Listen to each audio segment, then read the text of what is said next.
தேவன் தன்னுடைய நீதியினால் இந்த இஸ்ரேல் ஜனங்களை அவர் தண்டிக்கிற விதத்தை 1ஆம் வசனத்திலிருந்து 3ஆம் வசனத்துக்குள் நாம் பார்ப்போம். கர்த்தர் சொல்லுகிறார்,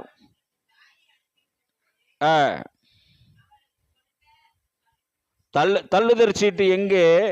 அல்லது எவனுக்கு உங்களை நான் விற்று போட்டேன்? இதோ உங்கள் அக்கிரமத்து நிமித்தம் நீங்கள் விற்கப்பட்டிருக்கிறீர்கள். உங்கள் பாதகங்கள் நிமித்தம் உங்கள் தாய் அனுப்பிவிடப்பட்டாள் என்று சொல்லி 3 வசனங்களினாலே தேவன் அவளுடைய நெருக்கத்திற்கு விடுதலை உண்டா இல்லையா என்பதை அவர் சொல்லி 4ஆம் வசனத்தை நீங்கள் பார்க்கும்போது ஆண்டவராகிய இயேசு கிறிஸ்துவினுடைய காரியத்தை அவர் அந்த இடத்திலே சொல்லுகிறார். 4ஆம் வசனம் என்ன சொல்லுது பாருங்க.